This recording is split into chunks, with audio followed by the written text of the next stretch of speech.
I want to thank everyone for coming out tonight to our Tyreeanna and Pleasant Valley Community Workshop. We are really excited to have you here and get started on this process with you. It's always great to see a neighborhood come together on projects like this. It really does make the end result, which is the master plan for this neighborhood, so much better when we have an engaged group of citizens like yourselves who want to contribute. So I sincerely do appreciate you showing up tonight. We want this plan to be reflective of your concerns and your input, your ideas. It's my hope that we can together create a plan that this neighborhood can feel confident in and that will carry the community forward for the next 15 to 20 years. My name's Rachel Frischeisen. I'm a planner with the City of Lynchburg. Here tonight with me, we also have Hill Studio, which is our planning consultant team from Roanoke. This is the same team that worked with us on our Downtown 2040 Master Plan. We're very pleased with how that came together, so we're excited to have them working with us again here in Tyreeanna. We also have a number of city staff around the room who are involved in this planning effort, who are going to help us with an exercise later. And before I move on, I do want to thank Pleasant Valley Baptist Church for hosting us this evening in this nice facility. We really appreciate you inviting the community into this great gathering space you have to do some important work. Please help yourself to the refreshments in the back as you need. There's water, snacks. Also, bathrooms are located in that corner. Somebody's excited for the snacks. Just a quick preview of our agenda for the evening. I'm going to introduce the project, give a little bit of background, then we're going to talk about what's going on in Lynchburg and kind of give the context for neighborhood planning right now in the city. Hill Studio will give an overview of the steps involved in the master plan process, everything from taking your feedback tonight to getting the plan drafted, getting those concepts that you want to see into the plan, and hopefully to City Council for adoption. And then we will have a focus group discussion. Majority of our time tonight will be spent in smaller groups talking about various topics that are set up at the back tables. Staff will be facilitating those discussions around the room. And then we will wrap it up and let you go home.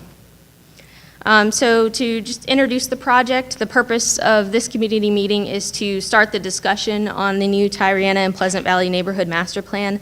I know some of you in the room were involved in the previous plan, which was created in 2003. Show of hands, people who were involved in that. Okay, a good number. I want to briefly go over that plan and then talk about the new plan.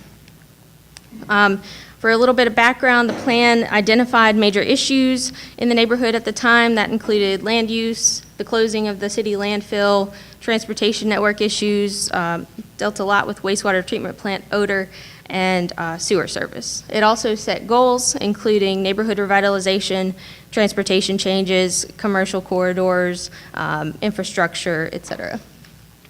Some of the background factors that went into that plan at the time, which I think are pretty different today. You can see that, maybe you can't see because it's very small, but really the driving factor was the implementation of new 460 it was new at the time, by VDOT, leaving old Pleasant Valley Road, AKA 460, in its wake. Also, the closure of the city landfill was significant at the time. And thirdly, neighborhood concerns.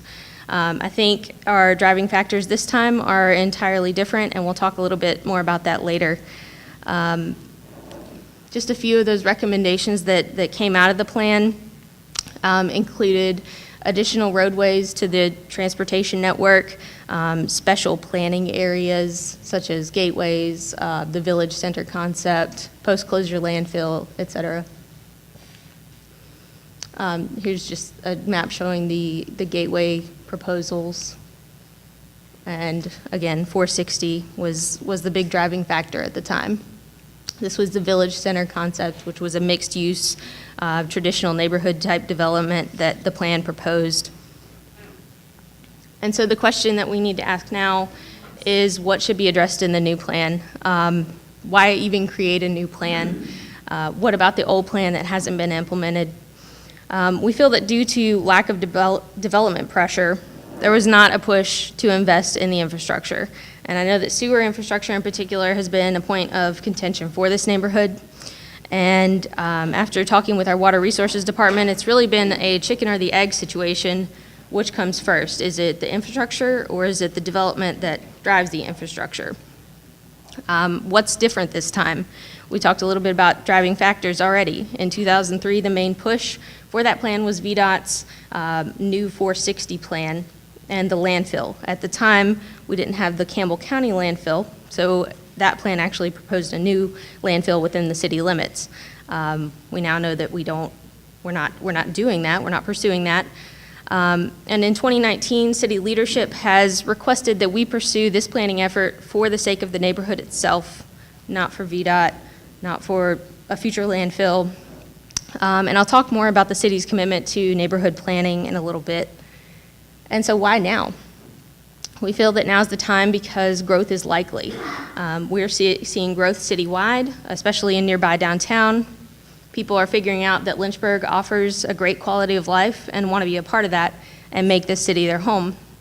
Lynchburg is also becoming a destination for certain types of industry, and the need for undeveloped or greenfield land will go up. So we think it's a question of when, not if, development of Tyreeanna will occur. So what do we want that growth to look like? A lot of Tyreeanna is undeveloped greenfields. This neighborhood has not been subject to the suburban type sprawl we've seen in other annexed areas of our city, and that has potential to actually be a very good thing. This means that we can be very deliberate and intentional in planning how we want the neighborhood to develop. So look around town. Let's talk about what's going on in Lynchburg. I want to talk about why I think we're in a good place with neighborhood planning in this city. The comprehensive plan is our guiding document for the future of Lynchburg. This is a citywide plan that talks about the challenges and opportunities that Lynchburg faces overall. And we also have our smaller neighborhood and corridor plans, which are part of our comprehensive plan. The smaller area plans focus on specific neighborhoods or streets within the city and identify strengths and weaknesses that can be improved upon based on input from the neighbors. The comprehensive plan, which states that our neighborhoods are distinct and unique with a mix of different land uses, are the basis of a healthy city. The plan also calls out Tyreeanna specifically for its potential to be a vibrant neighborhood given its proximity to downtown, its open greenfield type development potential, and the proximity to the river as well. So these are just a couple of excerpts from the comprehensive plan about how the importance of neighborhoods really has a big impact on our city. And I want to go over a couple examples of neighborhood plan implementation. Here's the intersection of Hollins and Federal Streets. One of the key takeaways from the Growing Tinbridge Hill Plan, which was adopted by City Council in 2014, was prioritizing pedestrian movement along certain corridors. Prior to this plan, not sure how well this is showing up given the brightness in here, but this was a very dangerous intersection. Cars could move around these curves with significant speed. And so when utility upgrades were done in this area, the opportunity to improve the situation was seized to create a much safer place for both pedestrian and vehicular traffic. Similarly, this is also in the Growing Tinbridge Hill Plan. Another dangerous intersection at the corner of Hollins Mill Road and McIver Street. Again, a lot of people walking in this area, and it was unsafe. We were able to improve this intersection, including a special crosswalk design that pays tribute to the old railway tunnel that runs below this hill that is now part of our trail system. So it's safer, it looks better, and incorporates placemaking based on that neighborhood's specific history. Another project that you're probably familiar with, 5th Street. Phase 3 is close to completion now. The 5th Street corridor plan was spurred by the Department of Water Resources identifying the need to replace major infrastructure below 5th Street. The plan called for the use of historic materials, reducing the lanes from 4 to 2. It also brought back on-street parking and even Lynchburg's very first roundabout, which was, of course, considered crazy and radical at the time. Fifth Street today is a vibrant place that has seen both infill of vacant buildings as well as new construction, with institutional, restaurant, and retail uses returning as the corridor revitalizes. More support for neighborhoods can be found in this plan. Just last fall, the Office of Economic Development and Tourism released its own comprehensive plan called A Blueprint for Opportunity. This document is a five-year comprehensive plan to build tomorrow's Lynchburg and ensure that all residents have the opportunity to thrive. This document also recognizes the importance of neighborhoods because, as it turns out, neighborhoods are really important to business attraction and retention. Any city could have the available land, they could zone it the right way, they could check all the boxes with the infrastructure and access to transportation, but if a city isn't a community where people want to live, that has a sense of place, you can forget it, because employers today want to be located where their employees want to live. The blueprint highlights the need to invest in brownfield remediation, greenfield development, and infrastructure. And also, so sorry, I keep losing my place. The blueprint highlights the ideas set forth in the city's comprehensive plan, calling out our unique neighborhoods and the need to play on their strengths. It says, I like this quote a lot, "At their core, cities are a collection of neighborhoods, each with its own identity and share of local offerings." And so to me, this is telling us that we need to figure out what makes Tyreeanna its own special place and build upon that. Other exciting news from our Office of Economic Development and Tourism includes a brownfields grant, well, actually 2 brownfields grants that have been received by the city. And a brownfield, if you're unfamiliar, is basically a former industrial or commercial site where future use is affected by real or perceived environmental contamination. So that includes old manufacturing sites, even things like gas stations, dry cleaners, really anything with an environmentally questionable history is a candidate for brownfield remediation. The 2 grants that have been received are exciting tools that we can use towards plan implementation. The 2018 grant specifically for site assessments. Now we're talking about assessing, reviewing the history. We're not talking about environmental cleanup. That's not part of this grant, but these grants help developers understand what needs to go into a property before it could be developed.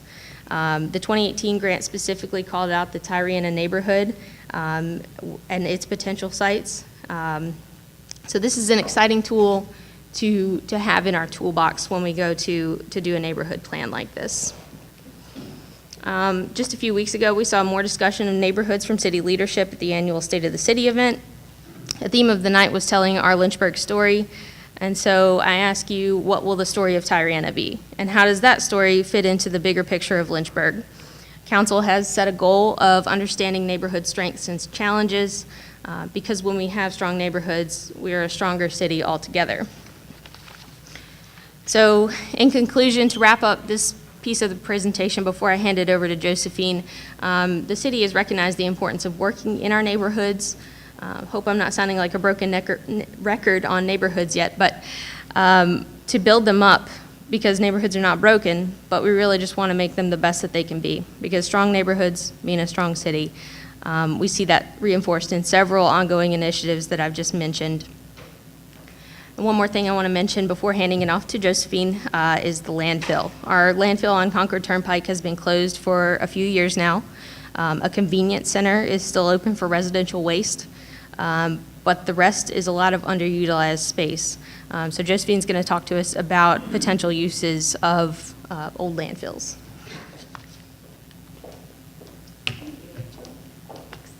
Which one do I use to switch? Just right. The right, okay, all right. Thank you everybody for coming. Thank you for having us here. We are excited about this neighborhood plan. We are excited to work with you because your input is the most important aspect of the plan. As Rachel mentioned, the landfill is a big component of it. You know, it's part of the community. Our job is going to be to help you reimagine a challenge in the community and turn it into an asset. Right now, we're just going to discuss some of the examples that other communities have done to reimagine a landfill to create it into a community asset as a destination for outdoor recreation. These are examples in Raleigh, North Carolina. This is 73 acres. The landfill was repurposed into a park, picnic tables, sheltering, walking trails, mountain biking trails, multi-use, top of the trail, playground, open play area. The challenge with landfills is usually that you cannot build on them. You know, there are very environmental concerns that you have to keep in mind. So a good additional use that could be put in place is outdoor recreation. We know that Tyreeanna right now doesn't have public parks. So I would like to ask of you guys, how many of you frequent parks? And where do you go? You go to Bedford. That's quite a distance. You, ma'am, where do you go for a park? Yeah. Okay. Okay. So it's kind of hard to imagine that there's not an accessible public space in the areas, but we know that there are kids in the neighborhood. So what we're here for is to learn more about what is the youth doing in the neighborhood. What are some of the recreation options that we can help set in place or strengthen in the community? So again, this is another example. This is Mount Trashmore. It was a landfill that was turned into a park in Virginia Beach and has been very successful. Many of the benefits that the communities have seen based on the repurposing of landfills has been economic, environmental, and social, just kind of strengthening that sense of community and getting more visitors to their neighborhoods. We would go in more detail as we got into the focus group tables. The table related to recreation and community is right behind there, and there are more questions about if you have any more questions about this topic, our staff can help you answer them. So now I'm going to walk you through the planning process. We have been engaging in conversations for the past few months with stakeholders related to be property owners. Some of you present here today attended the steering committee meeting. We would like to get a better understanding of the community context. What is it that the community needs? What is it that the community wants? Where does the neighborhood see itself in 15 years? Today, the community workshop is going to help us answer that question. It's going to help us understand the different aspects that make Tyreeanna. What is unique about Tyreeanna? What are some of the strengths and what are the challenges? After that, we are going to help you translate those ideas into concepts, into goals that are going to help the city understand as well into how to translate those goals into actionable steps that really going to get implemented. And then the final neighborhood plan. So in the steering committee meeting, we were right in this place at the same spot. We had several conversations. We started by identifying what are some of the assets in the community. One of the things that we heard was the people. The people are the most important asset in the community in Tyreeanna. There's a strong sense of community here, and that's something that needs to continue to be strengthened. Challenges, we've heard utilities, some related to transportation, some to the aesthetics of the community, the maintenance, so that's more related to the physical environment, and areas of opportunity. The landfill, believe it or not, it is an area of opportunity. The location of Tyreeanna, where it sits right now, it's an opportunity. The fact that it hasn't been developed to its maximum potential can become a very strong opportunity as well. So these are some of the themes that came out of that discussion and were related to community, transportation, like I said, aesthetics, development. What's the good balance for Tyreeanna? Housing versus commercial. We know that there's a lot of residential housing. What type of housing does the community want and thinks it needs for future development? Parks and trails, like we mentioned. What are the infrastructure needs? And what are the challenges with these infrastructure needs and the opportunities and the steps to be taken in order to get the infrastructure needed? And economic development, what are the opportunities for businesses? What kind of businesses does Tyreeanna want to see here supported, or new businesses coming into the neighborhood? You might be familiar with this one, I hope. Some of you, or hopefully all of you, received this in the mail. This was a flyer that was sent out announcing today's meeting, and it had a short survey on the back trying to get you familiar with some of the conversation that's going to happen today. What we're interested in knowing is that what are the most pressing needs in Tyreeanna right now as it relates to transportation, community, recreation, infrastructure, and economic development. What kind of development do you as a community see that it would be beneficial for the neighborhood? And what would be some of the top priorities to address into the plan?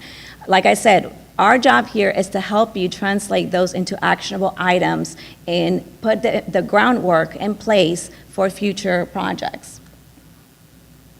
So again, the objectives. What does Tyreeanna look like in 20 years for you guys? What are the neighborhood aspects that can be strengthened? What is working? What is not working? What can be re-envisioned? What are some of the services in place for the different population groups that form Tyreeanna? And how would you want to be involved? How would you want to be involved? How is your voice going to be heard? What's the best way to get city staff to listen to what you need? So what we're going to do right now is separate and focus groups. These are going to be very specific topics that we're going to be discussing with each one of you. One is going to be related to transportation and utilities, and that's going to be the right corner. Raise your hand. There you go. Thank you, guys. So what I'm going to ask is these two tables to start with that, with transportation and utilities. Then we have land use straight from here. So if these two tables can just migrate towards that table back behind you where there's a land use plan. We have community and recreation right there. Thank you, guys. So if these two tables can go to those three boards behind you. And then we have economic and business development with Margette. It will be answering and asking you guys some questions. All right, we got a few minutes at each table, and then we'll be rotating. Ready? You might want to grab a cookie on your way to the table. Thank you, guys.